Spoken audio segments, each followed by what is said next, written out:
Good morning, everybody. I'm Avril Titexon, your teacher for today. Now, before we start our lesson, can you all please stand up for our opening prayer? Thank you. Please sit down. Row 1, is there any absent in your lane? Row 2, is there any absent in your lane? Row 3, is there any absent in your lane?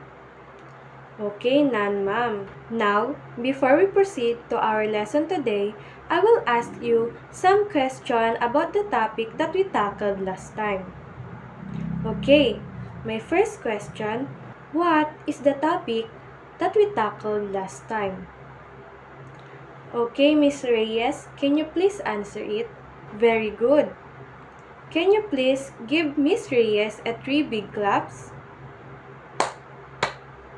Now, for my second question, can you identify or enumerate the region 1 to 8? Very good, class. Now, I will show you a short video clip about the Philippines. And I want you all to focus in the video that will presented because I will ask some questions later.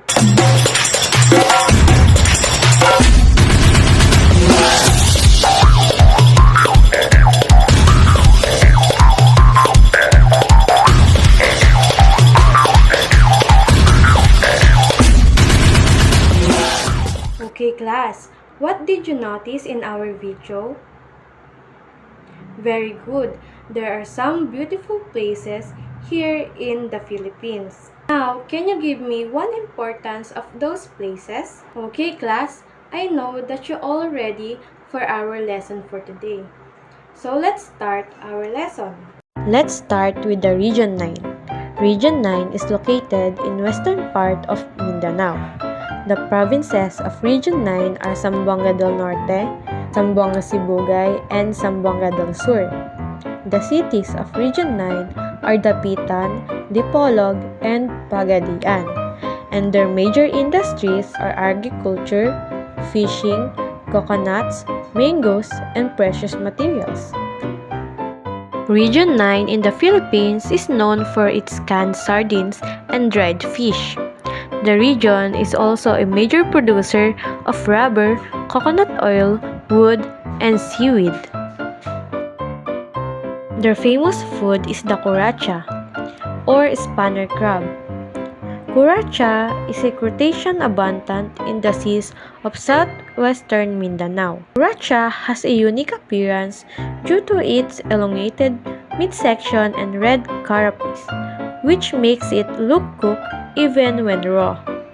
Languages spoken in Region 9 are Cebuano, Chabacano, Subanen, Tausug, Maranao, and Tagalog.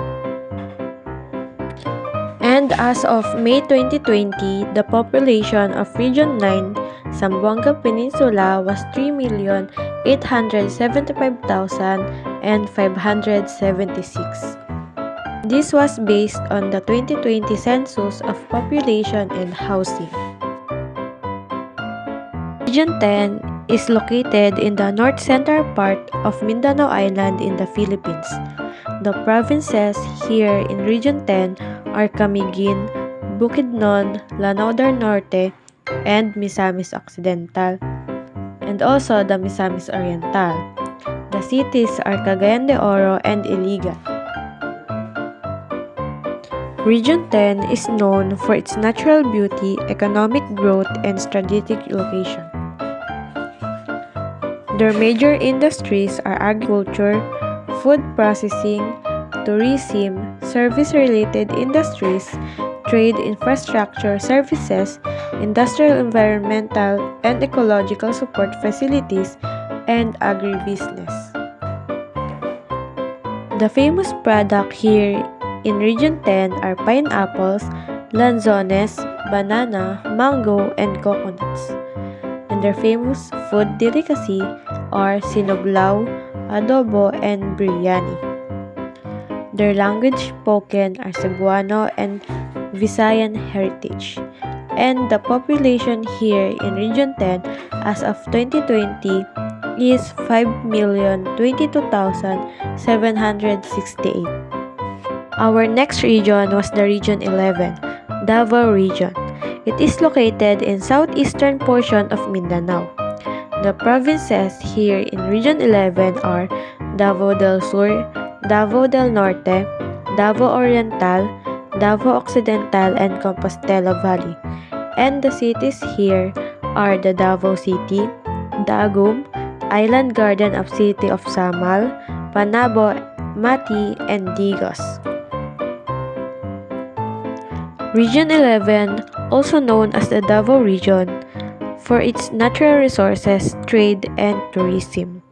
Major industries here in Region 11 was agri-industry, tourism, mining, ICT, and renewable energy. Their famous products are durian, mangoes, bananas, as well as the cacao and coffee. Their food delicacy is the pork and chicken, barbecue, and tuna kinilaw. Their language spoken are Cebuano, Tagalog, and English. And the population here in Region 11 as of 2020 was 5,243,536. Next is the Region 12, Soc-Sargent. It is located in the south-central part of Mindanao. The provinces here in Region 12 are South Tabato, Cotabato, Sultan Kudarat, and Sarangani. The cities here are General Santos, Coronadal, Tacurong, and Kidapawan. The major industries here are agriculture, aquaculture, and fishing. It is also known as the natural resources, river system, and cultural heritage.